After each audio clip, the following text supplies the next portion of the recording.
Bonsoir madame, bonsoir messieurs, chers amis, bonsoir.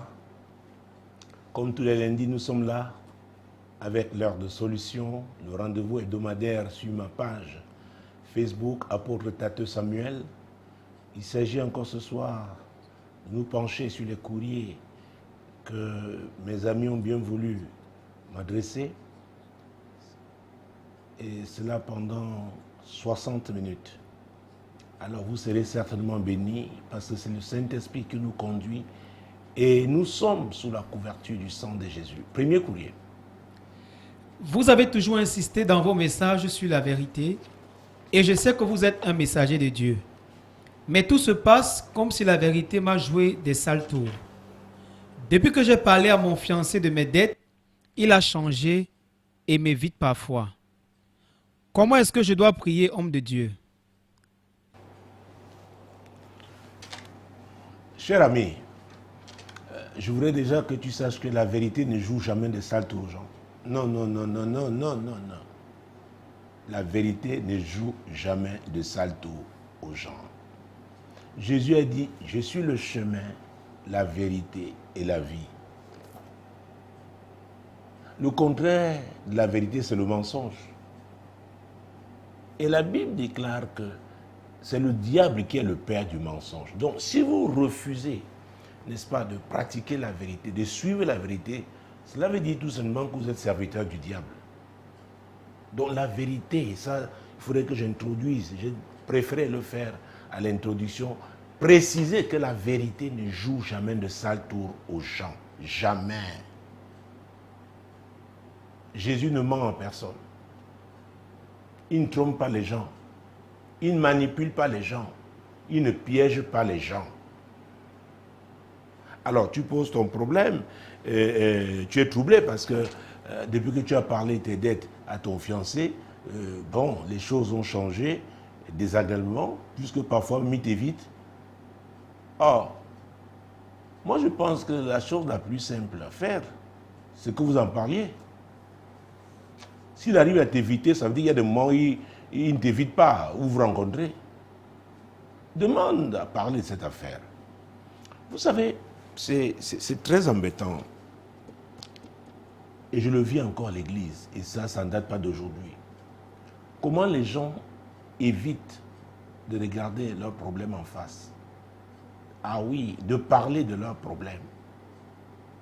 Ils contournent les personnes indiquées, concernées par leurs soucis, et croient le plus souvent que c'est la prière, n'est-ce pas, qui va tout faire. Je me souviens, il y a plus de 10 ans, voire 12, 13 même, une dame dans cette assemblée, et toujours le style qui ne grandit pas, qui se plaint toujours.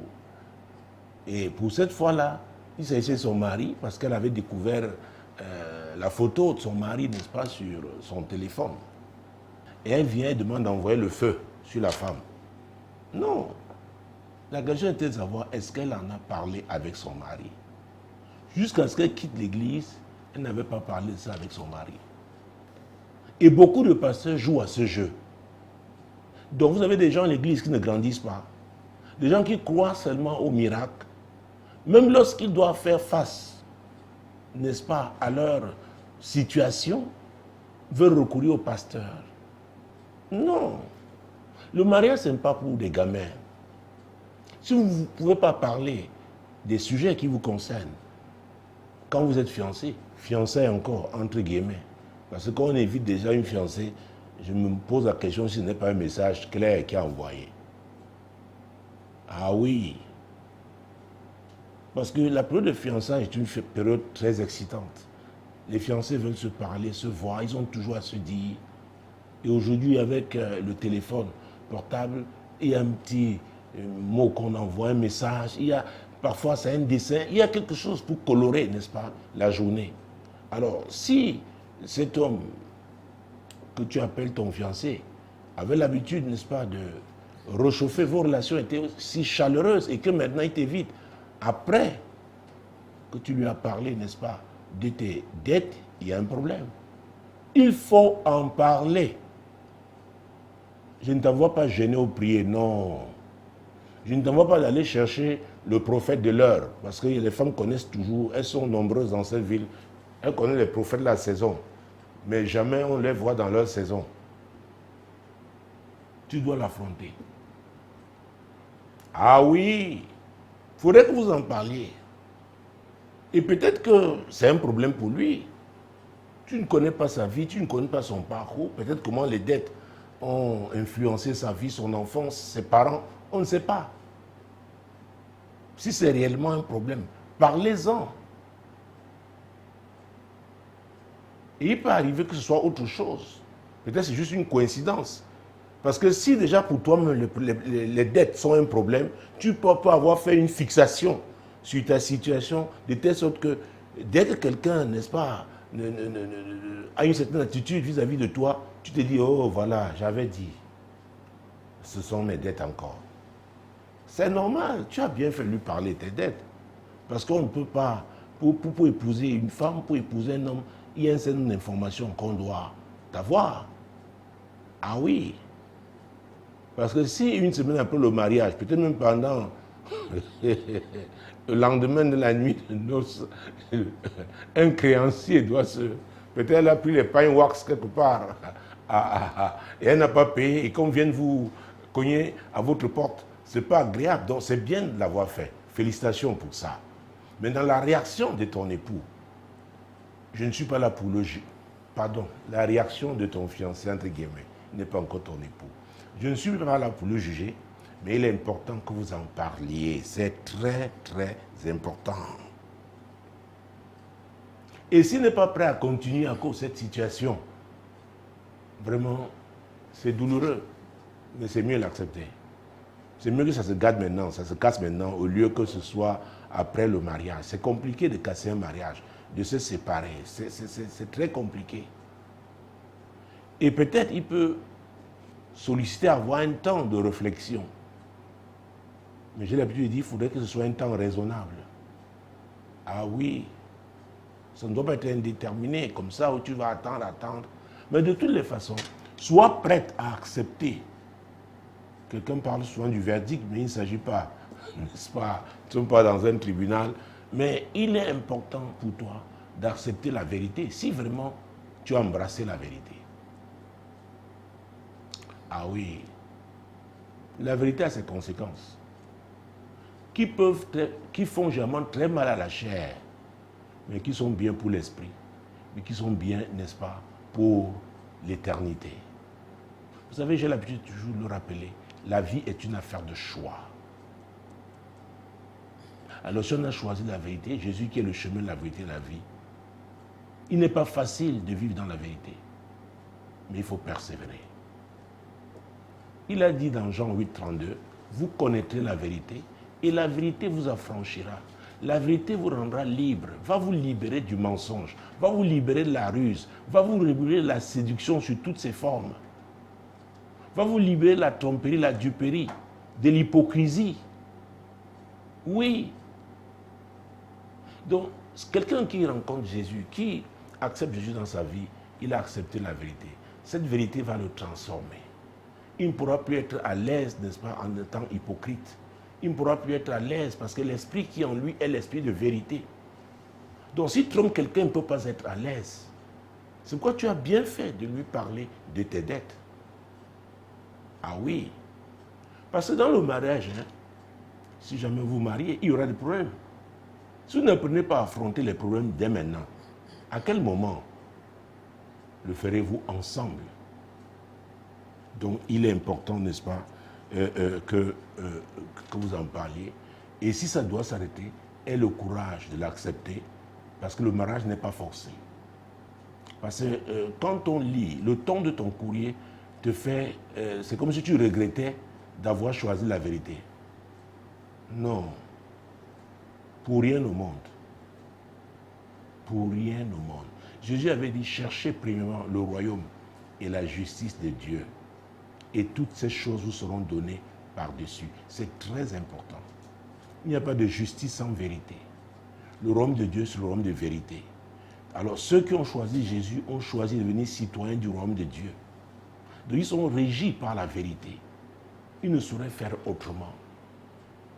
Au contraire, ils vont regretter, ils seront très tristes quand ils vont tenter de mentir. Oui, ou d'être rusés, parce que ce n'est plus leur nature. Ah oui, c'est très très important de le savoir. Donc vraiment, 2 Corinthiens chapitre 5, verset 17. Parce que moi, ça m'a un peu embêté que notre ami, n'est-ce pas, soit comme en train de regretter d'avoir dit la vérité. 2 Corinthiens 5, verset 17. Si quelqu'un est en Christ, il est une nouvelle créature. Les choses anciennes sont passées, voici, toutes choses sont devenues nouvelles. Les choses anciennes sont passées. La façon de faire avant, le mensonge là, la ruse là, on ne peut plus opérer comme ça parce qu'on est en Christ. On est en Christ. Ce n'est plus sa vision personnelle qu'on en a. C'est la vision que Christ a conçue pour nous. Et cette vision ne peut se matérialiser que, n'est-ce pas, qu'avec la vérité. C'est très important. La vérité est dure. Ah, je vais vous dire, la vérité. Oh mon Dieu. Quand la vérité nous affronte nous-mêmes, nous devons laisser faire la vérité. C'est pour notre transformation. C'est pour notre bien. C'est par rapport à notre avenir. C'est par rapport à notre éternité. Alors, revenons à ce projet, n'est-ce pas, que je crois, tu es encore avec cet homme. Prenons un Jean, Jésus-Christ de Nazareth, mon Dieu, mon roi, chapitre 5, nous allons prendre un verset pour commencer, le verset 4. Parce que tout ce qui est né de Dieu triomphe du monde, et la victoire qui triomphe du monde, c'est notre foi. Ah, tout ce qui est né de Dieu, tout projet qui vient de Dieu, toute vision que Dieu vous donne, toute idée que Dieu vous donne. Et c'est pourquoi, vous voyez, je suis très attaché, n'est-ce pas, à cet enseignement que j'ai eu à donner sur les couloirs. Chacun doit être dans son couloir. Habakkuk disait, j'étais à mon poste et je veillais. Donc, Habakkuk était à sa place. Et il faisait ce que Dieu l'avait appelé à faire. Il y a des gens qu'Habakkuk ne pouvait pas rencontrer tant qu'il était à cette place-là. Il y a des gens qu'on rencontre, qu'on ne rencontre que parce qu'on a quitté son couloir. Et c'est terrible. Et on n'est plus dans la volonté parfaite. Donc on peut avoir toutes sortes de rencontres. Mais l'apôtre de Jean nous dit ici que tout ce qui est né de Dieu triomphe du monde. Et vous voyez, et la victoire qui triomphe du monde, c'est notre foi. La foi en qui? En Jésus-Christ. La victoire qui triomphe. Donc il y a un combat.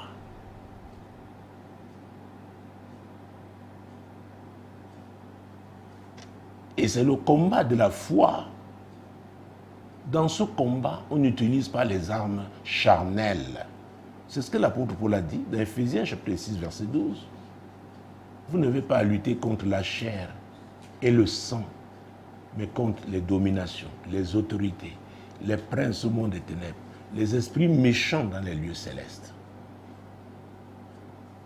Alors les amis, vous voyez que Dieu dit que tout ce qui est né de lui triomphe. C'est-à-dire qu'il y a des batailles que nous allons mener. Nous allons combattre. Beaucoup pensent que parce qu'un projet vient de Dieu, alors ça va couler. Tout simplement, sans problème. Et ils ont reçu des enseignements comme ça.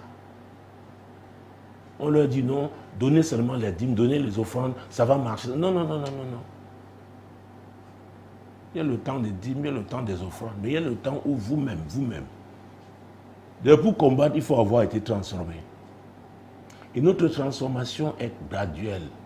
Notre transformation se poursuit. Tant qu'on est sur cette terre, on est dans ce processus de transformation. Mais il ne faut pas accuser du retard. Ah oui!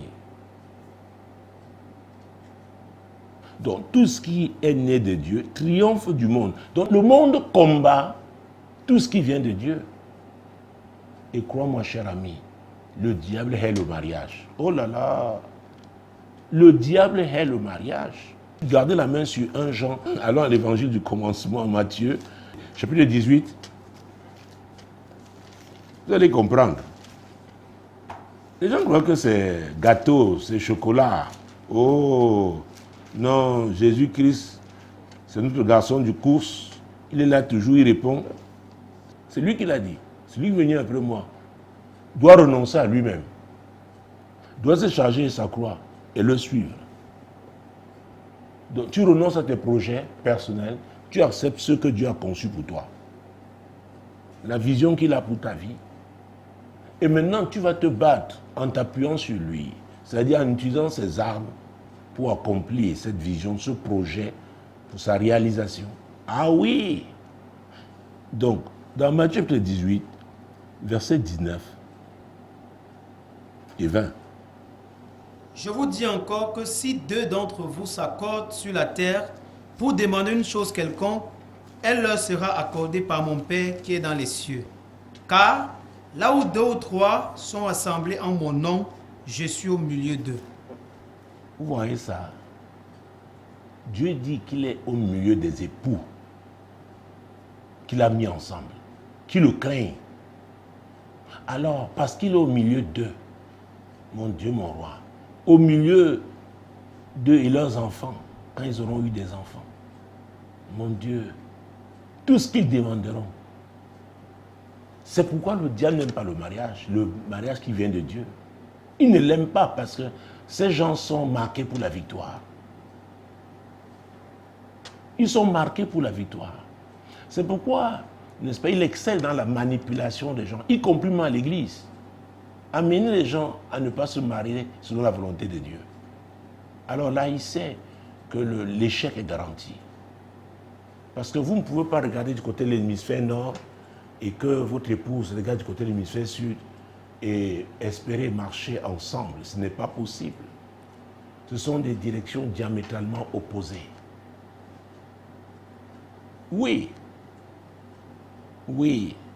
Donc, tout ce qui est né de Dieu triomphe du monde. Et la victoire, oh mon Dieu, mon roi, et la victoire qui triomphe du monde, c'est notre foi en Jésus. Lui, le modèle parfait. Lui qui a payé le prix.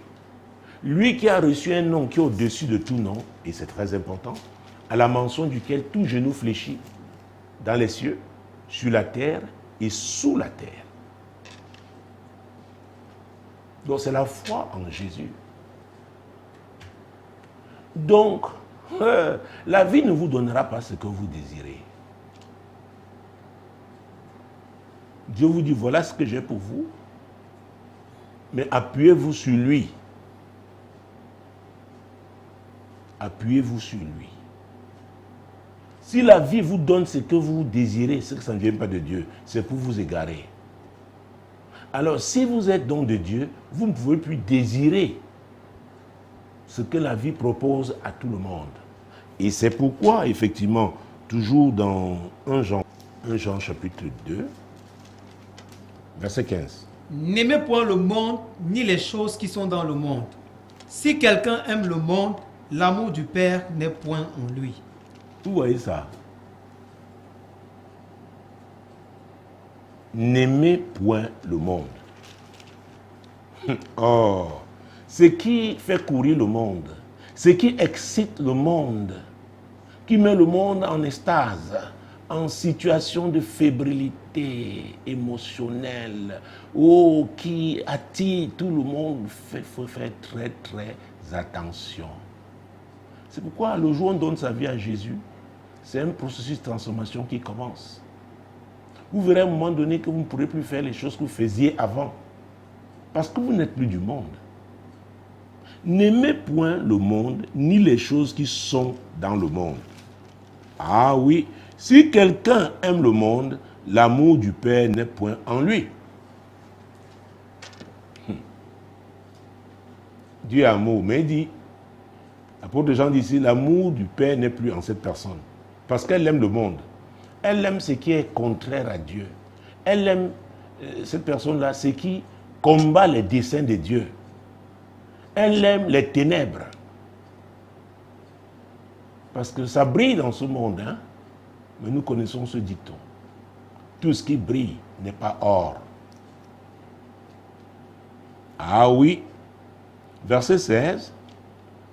Car tout ce qui est dans le monde, la convoitise de la chair, la convoitise des yeux et l'orgueil de la vie, ne vient point du Père, mais Mon roi. vient du monde. Il faut reprendre ce verset, s'il te plaît, parce que c'est important, les amis. Car tout ce qui est dans le monde, la convoitise de la chair, la convoitise des yeux et l'orgueil de la vie ne vient point du Père, mais vient du monde. Uh-huh. Je parlais des choses qui font courir les gens dans le monde, qui excitent les gens. Oui, tous ces plaisirs. Et mon Dieu, il parle de la convoitise. Oh, la convoitise de la chair, la convoitise des yeux. On voit, c'est si beau. Oh mon, c'est ce qu'il me faut. C'est ce qu'il me faut. Non, non, je dois tout faire. Quelqu'un avait dit que s'il mourait pour une famille dormait seulement. Oui, comment ça peut être stupide? Ah oui. Et cette femme avait fini par le quitter. Elle avait vendu ses 2 terrains. Parce que cette femme, effectivement, était dans des problèmes, avait des soucis. Mais il tenait, mais il n'a pas pu continuer parce que la femme ne lui a pas donné l'occasion. Elle est partie. Il était allé la chercher dans son village. Il était sûr que la femme de son village va alors... oh non. Lui témoignera son amour toute la vie. Et ça aussi sont les considérations du monde. Il y en a qui disent que oui, c'est quand tu épouses la femme de ta tribu. Il y en a qui disent non, c'est quand tu épouses une femme qui est comme ça, qui est ci, qui est ça. Il y a des coachs même sur le net qui vous disent, parlent de cette manière essentielle pour identifier la femme de sa vie. Le monde a ses suggestions. Mais nous venons de voir que tout ce qui est né de Dieu triomphe du monde. Pourquoi j'ai étudié ce verset, cher ami? Parce que si c'est Dieu qui est dans cette affaire, le diable viendra aussi essayer. Oui, vous serez mis à l'épreuve.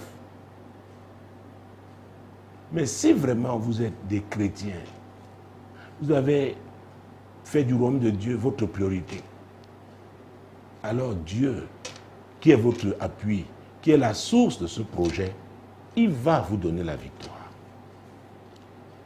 Mais j'ai peur pour toi parce que tu commences à dire que la vérité t'a joué des sales tours. Tu ne dois pas regretter d'avoir choisi la vérité. Au contraire. Donc, comme je l'ai dit plus haut, la vérité ne joue de sales tours à personne.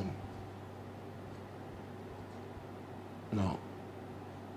La source des sales tours, c'est le diable, le menteur, le père du mensonge. Alors, toutes ces choses dont ne viennent pas, n'est-ce pas, de Dieu, hein, la convoitise de la chair, la convoitise des yeux, et l'orgueil de la vie, oui, mon Dieu, mon roi, ne vient pas du Père, mais vient du monde. Donc, nous devons faire un choix clair. Est-ce que nous devons continuer d'aimer le monde alors qu'on a confessé Christ? Si on le fait, c'est une contradiction. À vrai dire, on appartient au monde. Et c'est pourquoi il y a beaucoup de personnes que vous retrouvez à l'église le dimanche, mais qui appartiennent au monde, qui ne peuvent pas affronter, n'est-ce pas, le monde en utilisant le nom de Jésus. Parce que ces personnes-là sont sous l'emprise du monde. Et qui est le prince de ce monde, le chef de ce monde? C'est le diable. Donc, ça ne dépend pas du nombre de versets bibliques que vous avez mémorisés. Ça ne dépend pas de comment vous êtes baptisé, confirmé ou alors des titres religieux que vous avez. C'est votre engagement authentique. C'est votre foi. Parce que nous avons vu tout à l'heure que la victoire, notre victoire, c'est quoi? C'est la foi. Notre victoire vient de la foi. 1 Jean 5, verset 4. La foi qui triomphe, n'est-ce pas? Mon Dieu, mon roi. La fin de ce verset nous dit que la victoire qui triomphe du monde, c'est notre foi. Alors, quand on parle de foi, il n'y a pas de tergiversation. C'est la fermeté. Dans le livre de Daniel, Dieu dit, ceux qui connaîtront leur Dieu agiront avec fermeté. Donc pour toi, si tu as choisi vraiment Dieu et que cet homme doit te quitter parce que tu es endetté, tu dis, ok, gloire à Dieu, même si ça fait mal, tu dis, Dieu c'est pour toi. Et Dieu, n'est-ce pas, note ça à ton actif. Donc tu ne dois avoir aucun regret de lui avoir dit la vérité. Ah oui, parce que s'il doit t'accepter, il doit t'accepter tel que tu es, avec les problèmes que tu as. Et maintenant, si vous êtes tous dans la foi, vous compterez sur Dieu pour vous sortir de là, pour apporter la solution, n'est-ce pas? Pas seulement à ce problème, ça c'est le premier, il doit en avoir, lui-même en a dans sa vie. Le plus souvent, les femmes se rendent très malheureuses dans ces choses, elles sont comme des victimes, mais les hommes là aussi ont des problèmes, et de sérieux problèmes. Oui. À chaque fois, oh, c'est ma faute, vraiment c'est parce que je n'ai pas ci, c'est parce que je n'ai pas ça, c'est parce que j'ai un problème, tel problème. Lui aussi en a. Lui aussi en a. Et vraiment, s'il y avait un homme, une personne certaine qui n'a pas de problème, je vous dirais tout de suite que cette personne n'est pas qualifiée pour se marier. Que ce soit très clair. Et sa place n'est pas sur cette planète. Alors nous étions dans 1 Jean chapitre 2, n'est-ce pas? C'est ça? Oui. Très bien. Alors, nous avons lu le verset 16, c'est ça? Oui. Chapitre 2, verset 16. Prenons le verset 17. Et le monde passe, et sa convoitise aussi. Mais celui qui fait la volonté de Dieu demeure éternellement. Ça, c'est fondamental. Nous ne devons pas oublier ça. Ce monde qui paraît si beau. Oh, quand vous voyez certaines images sur le net, certains paysages dans ce monde, la beauté de certaines plages, la végétation, certaines chutes, mon Dieu, mon roi, tout ça là, ça passe. Les plaisirs du monde là vont passer. Oui, les belles voitures, les limousines, les belles voitures de course, les jets privés, tout ça, ça va passer. L'argent, quelle que soit, mon Dieu, la devise, l'apôtre Jean dit, ça va passer. Et il nous conseille une chose, mon Dieu, mon roi, que le plus important, c'est de faire la volonté de Dieu. Donc, cher ami, toi qui nous as écrit, le plus important pour toi, c'est faire la volonté de Dieu. Et dans cette volonté, est-ce que Dieu veut que tu te maries? Je le pense. Mais est-ce que cet homme-là, c'est de la volonté de Dieu pour toi? Vous savez, c'est triste de rencontrer, et on les voit encore, on les rencontre encore nombreuses en Afrique. Elles vous disent, oh papa, vraiment, j'ai un certain âge, c'est pour cela que je me suis marié. Ça ne justifie rien. Vous savez, il y a cela quelques mois, c'était en début de cette année, je pense, non? L'année dernière. Vers la fin de l'année dernière ou en début de cette année. Une femme qui est du côté de l'Amérique du Nord, dans une de ces villes là-bas, une ville francophone, mon Dieu, mon roi, qui est venue chercher, comme on dit maintenant au Cameroun, ça part au Cameroun. C'est-à-dire qu'un mari, elle s'était mariée le vendredi, et le dimanche, elle s'est retrouvée, je sais pas, quelqu'un s'est arrangé autour de moi pour que je la reçoive. Je me demandais si c'est la volonté de Dieu. Je lui ai dit, madame, qu'est-ce que je peux faire là maintenant? Vraiment, si vous dites que c'est la volonté de Dieu, vous venez de signer votre acte de mariage. Elle me dit, oh pasteur, il est sale. Vous savez? Et c'est pourquoi quand je vois tous ceux-là qui se précipitent là, veulent tout faire pour arriver de ce côté du monde, ils croient qu'il n'y a pas de, qu'il n'y a que de problème en Afrique. Le froid là-bas, mon Dieu, mon roi. La solitude qu'il faut gérer, c'est pourquoi beaucoup viennent, elles importent maintenant avec le mari du Cameroun. Mais c'est aussi un risque. Parce que le gars qui arrive là, peut-être c'est ta copine, qui veut mettre fin à sa jachère. Le regarde. Tout ça sont les idées du monde. Faisons ci, faisons ça. L'autre jour, j'ai appris l'histoire d'une autre. Elle a épousé son cousin. Parce qu'elle veut voyager. Ouais, le monde propose tellement de choses. Mais quand le diable vous séduit comme ça, il va vous coincer quelque part. Je vous assure, il va vous coincer quelque part.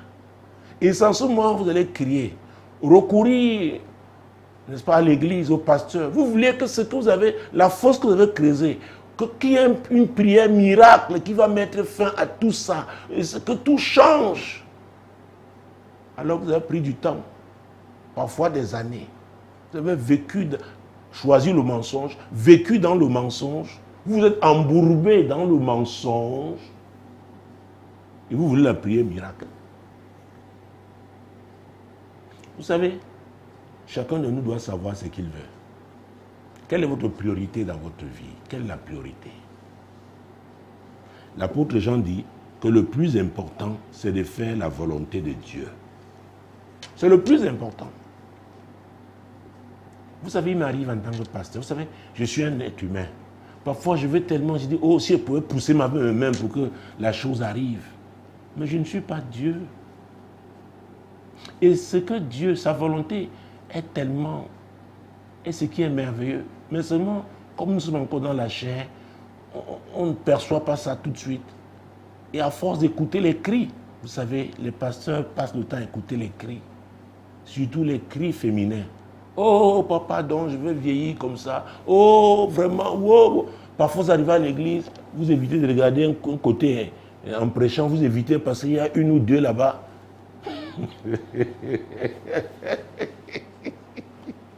La tête qu'elles ont ce dimanche matin, mon Dieu, mon roi, vous dites, je les ai encore en face de moi aujourd'hui. Quelle est votre priorité? Quelle est notre priorité? L'apôtre Jean dit, c'est de faire la volonté de Dieu. Et en le faisant, on demeure éternellement. C'est le message de vérité. Vous savez, pendant le message d'hier, Dieu me disait, qu'à vrai dire, les pasteurs, vraiment, nous sommes ravis des révélations qu'ils ont eues pour ceux d'entre eux sur la prospérité, sur comment s'enrichir. Mais il me disait, il ne faut pas enseigner sur comment s'enrichir en oubliant d'enseigner aussi sur les tribulations. Il me l'a dit hier. Qu'il faut donner un enseignement équilibré. Parce qu'il y en a qui arrivent à l'église, ils ne sautent que sur un pied. On leur parler de richesse, de prospérité. Oh, c'est ça qu'ils veulent. À vrai dire, depuis que nous parlons de ça, ici à Douala, qui a la plus belle voiture? C'est un Pentecôte. Je ne suis même pas sûr que ce soit un chrétien.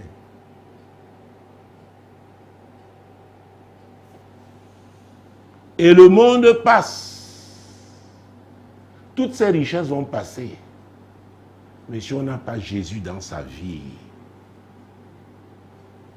on passera aussi. Mais on ira séjourner en enfer. Chers collègues, chers frères, chers ministres de Dieu, ayons le courage de dire la vérité aux gens. Disons-leur la vérité. On ne doit pas utiliser tous les moyens pour atteindre un objectif. Est-ce que cet objectif-là est l'objectif de Dieu? C'est lui qui l'a fixé. Si c'est lui qui va vous aider à le faire, vous savez, il est le maître du temps. Persévérez tout simplement dans sa parole. Parce que vous avez choisi la vérité. Demeurez dans la vérité. Si vous saviez comment Dieu tient à ce que nous réussissions, mais dans ce que lui, il a arrêté pour nous, qu'il a choisi pour nous. C'est pourquoi je rappelais encore il y a 3 semaines que nous ne sommes pas indépendants. L'homme n'est pas indépendant. L'homme dépend de Dieu. La volonté de Dieu, c'est que chaque homme fasse sa volonté. Pas la volonté humaine, la volonté de Dieu. Et Dieu tient à ça. Dieu tient à ça. Excusez-moi de prendre tout ce temps, mais c'est tellement important parce que le message a été biaisé aujourd'hui. Il y a des chrétiens tellement chétifs. Vous savez combien ont perdu la foi pendant le coronavirus? Parce qu'ils avaient reçu certaines prophéties. Et toute prophétie doit intégrer les tribulations. Parce que l'apôtre Paul a dit, ce n'est pas beaucoup de tribulations que nous devons entrer dans le royaume de Dieu. Donc on peut patienter. On doit persévérer. C'est très important. Très, très important. Aujourd'hui, les gens n'aiment plus la vérité, même à l'église. Les gens veulent des messages, n'est-ce pas, qui caressent leurs oreilles. Mais pour quel but? Nous avons lu ce que l'apôtre Jean a dit, verset 15. N'aimez point le monde, ni les choses qui sont dans le monde. C'est Dieu qu'on doit aimer en premier. Et quand Jésus disait chercher premièrement le royaume et la justice de Dieu, et toutes ces choses, c'est Dieu qui sait ce dont nous avons besoin, ce qui est nécessaire. Et il promet de pouvoir. Mais si on aime le monde, on aime les choses qui sont dans le monde aura une emprise sur nous. Le monde va nous tenir. Et c'est pourquoi beaucoup de chrétiens se retrouvent dans des deals incompatibles avec leur foi. Oh mon Dieu, mon roi. Vous savez, l'apôtre Paul le disait aussi à sa manière, quand vous lisez Romains chapitre 12. J'ai fait lire, et nous avons lu plusieurs fois, nous lirons encore, ce soir, ce verset 2 de Romains 12. C'est très important, mesdames, c'est très important, messieurs, chers amis. Ah oui, c'est important de comprendre ça. Verset 2, Romains 12. Ne vous conformez pas au siècle présent, mais soyez transformés par le renouvellement de l'intelligence, afin que vous discerniez quelle est la volonté de Dieu, ce qui est bon, agréable et parfait. Oui, l'apôtre Paul dit, ne vous conformez pas au monde. Oui, le monde a sa façon de faire. Et le monde est très attractif. Il est attirant. Parce que, ouais, le diable a tiré la ruse et la séduction pour capturer Ève, pour la captiver. Donc, ne vous conformez pas au siècle présent, c'est le monde-ci, mais soyez transformés par le renouvellement de l'intelligence.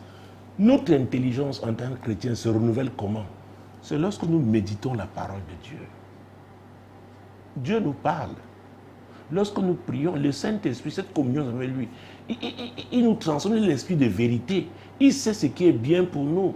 Parce que la Bible dit que le Saint-Esprit sonde même les profondeurs de Dieu. Alors, dans combien d'églises on parle encore du Saint-Esprit? Sauf qu'on parle de guérison, on parle de miracles. Et il fait un travail de transformation. Oui. Il nous enseigne. C'est lui qui nous fait grandir. C'est lui qui nous amène à la maturité spirituelle. Afin de discerner, vous voyez, la deuxième partie de ce verset, afin que vous discerniez, oui. Afin que vous discerniez quelle est la volonté de Dieu. Quelle est la volonté de Dieu? Quelle est la volonté de Dieu? On ne s'engage pas n'importe comment. Même en affaires, j'ai parlé de couloir tout à l'heure. Si votre couloir, vous êtes en affaires, encore qu'une vendeuse de tomates ne paie pas comme une vendeuse d'ignames. Les ignames, encore, vous pouvez les garder pendant quelques jours, mais les tomates, si vous n'avez pas un bon congélateur, alors elles se gâtent. Un vendeur de poissons ne paie pas, n'est-ce pas, comme un vendeur de tissus. Quand il y a coupure de courant, encore c'est hier quand je signais, n'est-ce pas, les papiers pour les dépenses, j'ai regardé, j'ai ouvert grandement les yeux, me dit, oh papa, il y a eu des coupures pendant des jours, et c'est le groupe qui alimentait. Ce groupe-là, c'est utilisé le gazole. Oui. C'est l'argent. C'est pourquoi j'ai ouvert les yeux. J'ai dit, mais attends, qu'est-ce qui se passe? Par semaine, ce n'est pas ce qu'on dépense souvent. Mais c'est comme ça. Ne vous conformez pas au siècle présent, mais soyez transformés par le renouvellement de l'intelligence, afin que vous discerniez quelle est la volonté de Dieu. Donc, comme je disais, un vendeur de tissus, si il y a coupure de courant, il ne va pas souffrir comme le vendeur de poissons. Ah oui. Donc, il y a des activités qui sont liées à d'autres activités. Alors, si Dieu ne vous a pas envoyé dans ce couloir, seulement le fait d'acheter le gazole ou le carburant va vous troubler. Parce que ce n'est pas votre couloir. Mais ceux qui sont dans ce couloir-là, Dieu déjà les a préparés à gérer ça. Ces fluctuations-là, ces moments-là. Et c'est ça, les défis. Donc, dans le monde, on peut s'engager. On prend n'importe quel risque. Avec Dieu, non. On doit le consulter. Seigneur, qu'est-ce que tu m'as appelé à faire? Même si c'est dans la foi, il peut y avoir 50 évangélistes. Ils n'ont pas tous la même façon d'opérer de façon pratique sur le terrain. Il y en a qui exercent leur ministère d'évangélisation dans des hôpitaux, dans des gares routières. J'en ai vu, notamment à l'étranger. Ils sont dans des gares routières. Ils savent que les gens viennent pour voyager. Et chez notre grand voisin, d'ailleurs, les passagers des cars, des bus demandent la prière. S'il vous plaît, priez pour nous. Et quand ils en ont évangile, on leur donne des offrandes. Parce que c'est dans leur culture. Alors, il peut y avoir 50 évangiles. Il y en a qui font des grandes croisades d'évangélisation. Il y en a qui vont en milieu jeune, dans les quartiers difficiles. J'ai connu un à Douala, c'était en 98, oui, 97, 98, 99, 2000 même. Il avait un ministère particulier, avait un succès vraiment retentissant auprès des prostituées. Ah oui, la grâce de Dieu coulait. C'était son couloir. Les amis, même les femmes là, les femmes n'appartiennent pas au même couloir. Les hommes aussi. Il y a des femmes, tu peux la voir mince, petite, croyant que pour la portable, le petit doigt, elle pèse plus qu'un hippopotame. Mais vous voyez une lame remplie de chair, mais légère. Ça veut dire quoi? Les problèmes qu'elle va vous poser ne seront pas comme celle, la petite, vous avez cru comme elle était minuscule. Donc c'est pourquoi chacun doit rechercher la volonté de Dieu. Et notamment dans le mariage. C'est très important. La meilleure façon d'échouer, c'est de mal se marier. Vous allez échouer. Je vous dis, même si on vous appelle bishop, c'est une affaire de temps. Ah oui! Donc il est important de rechercher la volonté de Dieu et ne pas se conformer au monde. Parce que le monde fait ces choses. Le monde a son maître, a son chef, c'est le diable. Et dans Jean chapitre 17, vraiment, même s'il faudrait que nous traitions que de ce courrier, si ce message passe, vous croyez-moi, je suis très heureux parce que mon maître l'est aussi, c'est-à-dire Jésus. Alors nous sommes au 17e chapitre de l'évangile de Jean, mon Dieu, mon roi. Verset 14. Jean chapitre 17, verset 14. Je leur ai donné ta parole et le monde les a haïs, parce qu'ils ne sont pas du monde, comme moi, je ne suis pas du monde. C'est Jésus. Ouais. Dans sa prière, il parlait à ses disciples, de nous. Parce qu'il n'a pas seulement prié pour ceux qui étaient là physiquement avec lui, il a prié aussi pour nous qui devions croire. Il dit, je leur ai donné ta parole, ta parole, ta parole. C'est pourquoi, depuis 20 ans, depuis que cette mission existe, elle est fondée sur la parole de Dieu. Et ceux qui ont refusé cette parole pour aller faire leurs choses ont regretté. Je les ai rencontrés et je continue de les rencontrer. Les plus honnêtes disent vraiment, Seigneur, pardonne-nous. Homme de Dieu, tu nous avais dit la vérité. Maintenant, nous sommes dans la désolation. Et ce que moi je leur dis, c'est que Dieu est miséricordieux. Repentez-vous. Si vous êtes sincère, Dieu va vous pardonner. Vous allez continuer avec lui. Mais ce qui peut être évité, que ce le soit.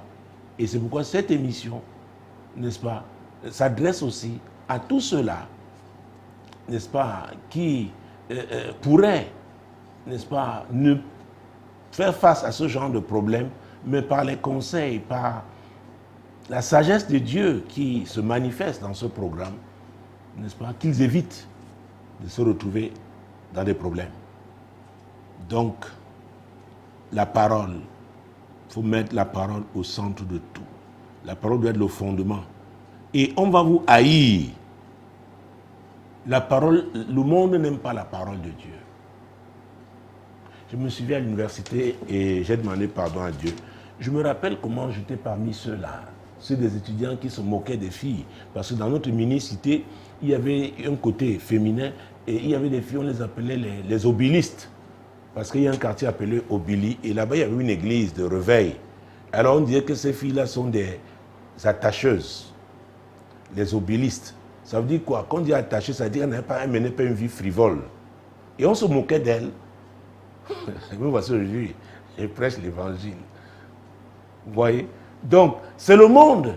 Parce qu'elle ne faisait pas comme les autres. Elle refusait les avances de leurs camarades, des hommes. On ne voyait pas des hommes venir portant leur bouteille de gaz sur la tête pour... non, non, non, non. Mais on se moquait d'eux. Le monde est comme ça. C'est pourquoi quand on se moque aujourd'hui de moi, j'ai dit, Seigneur, je comprends ça. Même quand ça fait très mal. Le monde a son modèle. Ah oui, le monde a son modèle. Revenons sur l'apôtre Paul. Et là, dans Romains chapitre 8. Cher Amine, je suis en train de répondre à ton courrier. Donc, si ton courrier peut faire du bien à plusieurs personnes, dis-toi heureuse. Alors, Romains chapitre 8, versets 38 et 39. Ah oui, et après on va reprendre un verset qui est important, oui. Car j'ai l'assurance que ni la mort, ni la vie, ni les anges, ni les dominations, ni les choses présentes, ni les choses à venir, ni les puissances, ni les hauteurs, ni la profondeur, ni aucune autre créature ne pourra nous séparer de l'amour de Dieu manifesté en Jésus-Christ, notre Seigneur. C'est une déclaration très forte. C'est pourquoi j'ai cité Jésus qui a dit « Cherchez premièrement le royaume et la justice de Dieu ». Premièrement, ça c'était Matthieu 6, 38. Ici l'apôtre Paul dit qu'il a l'assurance que ni la mort, ni la vie, ni les anges, ni les dominations, ni les choses présentes, ce monde-ci, même les choses à venir, ni les puissances, ni la hauteur, ni la profondeur, ni aucune créature. Il dit bien aucune créature ne pourra nous séparer de l'amour de Dieu manifestant en Jésus-Christ notre Seigneur. Alors, est-ce que vraiment, cher ami, tu as choisi Jésus? Est-ce que tu l'aimes vraiment? Ce n'est pas ce problème qui va te séparer de lui. Tourne-toi vers ton Seigneur. C'est lui qui a payé le prix à la croix du calvaire pour toi. Pour que tu accomplisses sa volonté. Et il tient à ce que tu accomplisses cette volonté.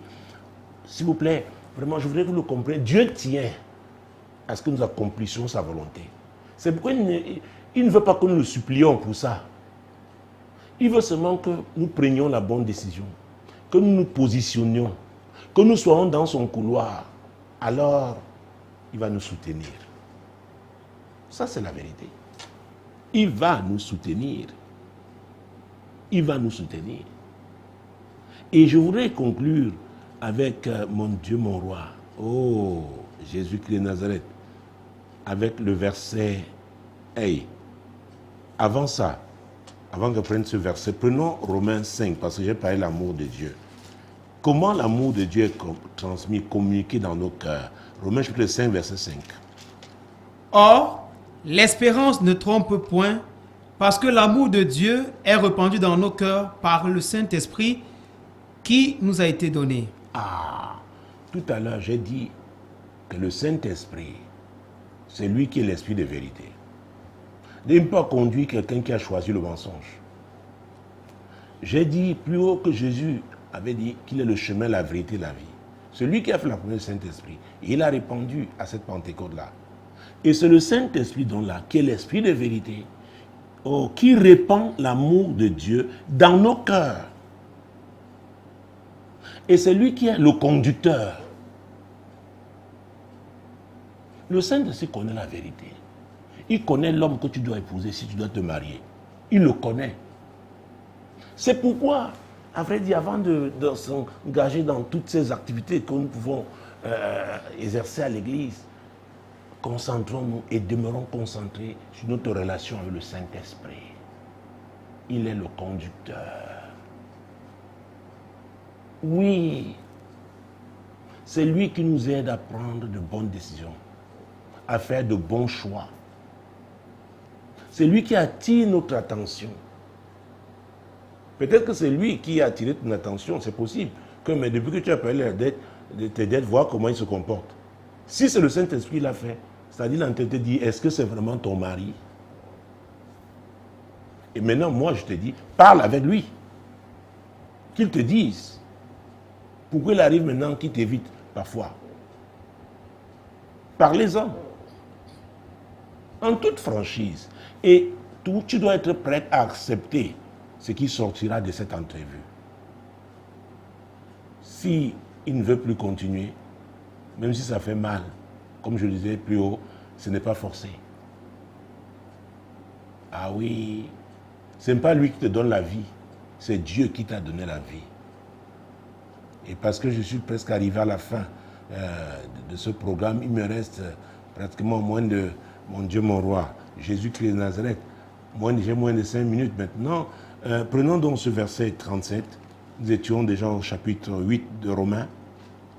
Ce verset 37, mon Dieu, mon roi, oh mon Dieu, mon Dieu. Avant ça, prends le verset 15.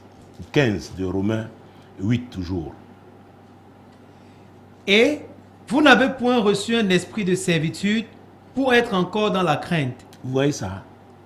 Vous avez reçu? Mais vous avez reçu un esprit d'adoption par lequel nous crions Abba, Père. Alors, tu ne dois pas avoir peur de parler de ce sujet avec lui. Tu n'as plus cet esprit de peur, non. Tu as l'esprit de vérité. Tu as l'esprit d'adoption. Tu es la fille de Dieu. Si vraiment c'est Jésus que tu as suivi, si tu es soumise à lui, oui, tu dois en parler. Et verset 37 donc. Mais dans toutes ces choses, nous sommes plus que vainqueurs par celui qui nous a aimés. Mais dans toutes ces choses, nous sommes plus que vainqueurs. Par qui?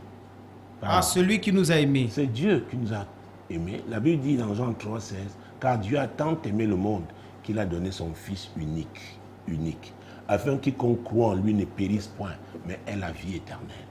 Donc, si Jésus est ton maître, est ton Seigneur, oh mon Dieu, mon roi, tu seras vainqueur. Ta victoire ne dépend pas d'un homme. Ta victoire dépend de ta foi en Jésus. Ta victoire dépend de ta foi en Jésus. Et si je pouvais ajouter un passage biblique, mon Dieu, mon roi, j'ajouterais le verset 28. Mon Dieu, c'est très important. Nous savons du reste que toute chose concourt au bien de ceux qui aiment Dieu, de ceux qui sont appelés selon son dessein. Vous voyez ça? Toute chose concourt au bien de ceux qui aiment Dieu. Nous disons souvent, oh Seigneur, je t'aime dans nos prières. J'aime écouter les femmes prier. Oh là, elles sont très inspirées. Oh là là. Mais nos paroles là, nous sommes tous mis à un moment ou à un autre à l'épreuve. Ah oui, Seigneur, je t'aime, je te donne tout, tu es ma vie, tu es. Maintenant, une situation arrive, Dieu te regarde. Je verrai comment tu vas la gérer. Suis-je toujours ta priorité? Suis-je toujours le numéro 1 dans ta vie? Oui, madame, oui, monsieur, ça nous concerne tous. Ça nous concerne tous. Nous savons du reste que toute chose concourt au bien de ceux qui aiment Dieu et qui sont appelés selon son dessein. Donc quand vous êtes dans la volonté de Dieu, toute chose concourt à votre bien. Quand bien même ça fait mal à la chair, et le plus souvent ça fait très mal à la chair, parce que cette chair n'est pas sauvée. C'est un ennemi que nous avons, que nous entretenons physiquement, mais qui a des désirs qui sont opposés, n'est-ce pas, à ceux de l'esprit, c'est-à-dire l'esprit de Dieu. Donc des désirs qui s'opposent à la vérité, des désirs qui s'opposent à la vie,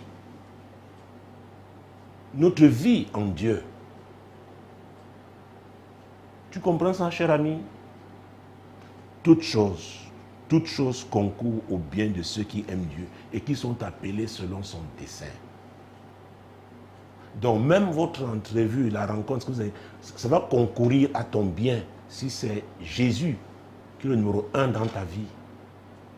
Et ce qui sortira de là, ce sera pour ton bien. Fais-lui confiance. Fais-lui confiance. Nous allons sortir de cette mission par la prière. C'est important que nous prions. Beaucoup de personnes, et je le sens par l'Esprit de Dieu qui me parle, que je le sais par l'Esprit de Dieu qui me parle, il y a des personnes parmi mes amis qui sont à la croisée des chemins. Il y en a même qui vont retrouver cette émission, ce programme sur YouTube, ou alors en rediffusion sur Radio Solution et Solution TV le mercredi lorsqu'il sera 21h. Et il y a d'autres séries, d'autres éditions de ce programme qui passent en fonction du choix du programmeur le samedi, n'est-ce pas, 21h aussi. Mais je voudrais que nous prions, chers amis, vous mes amis sur ma page Facebook, Apôtre Tacte Samuel, prions pour tous ceux-là qui sont à la croisée des chemins, font face à des situations, n'ont pas de réponse, ils veulent savoir quelle est la direction de Dieu, mais il faudrait que ceux-là soient sincères, que ce soit la volonté de Dieu vraiment qu'ils désirent. Prions pour eux au nom de Jésus. Père Céleste, nous te présentons.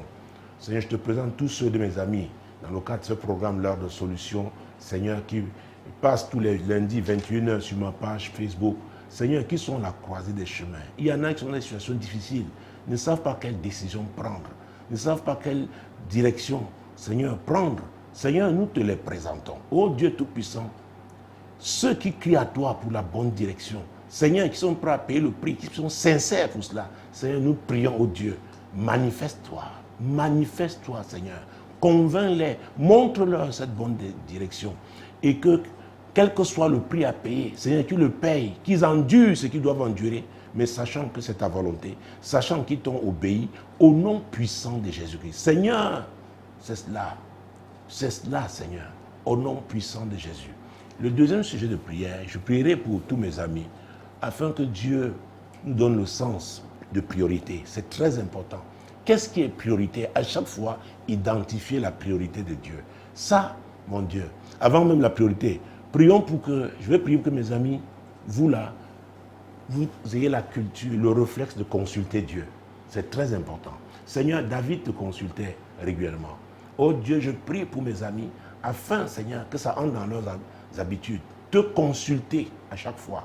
Te consulter, oh Dieu, au nom puissant de Jésus. Même pour des moindres choses, Seigneur, te consulter. Te consulter. Te consulter. Et enfin, je prie pour le sens de priorité, Seigneur, que mes amis soient attachés à tes priorités et que chaque jour, Seigneur, qu'ils fassent le choix, n'est-ce pas, de suivre tes priorités, quel que soit le prix à payer, quelle que soit la douleur que ça peut provoquer. Seigneur, c'est ma prière. C'est ma prière au nom puissant de Jésus. Au nom puissant de Jésus. Et enfin, je voudrais prier pour tous ceux qui pensent à moi, n'est-ce pas, qui pensent à cette équipe dans leurs prières, nous soutiennent dans les prières. Oh, je prie afin que le Seigneur vous bénisse abondamment au nom de Jésus. Père Céleste, au nom de Jésus, bénis tous ceux-là qui nous soutiennent par leurs prières, Seigneur. Ils intercèdent pour nous. Oh Dieu, bénis-les abondamment au nom de Jésus. Merci, madame. Merci, cher ami, d'avoir été là. Le prochain rendez-vous, c'est lundi prochain, lorsqu'il sera 21h. Que le Seigneur vous bénisse. Shalom. Shalom.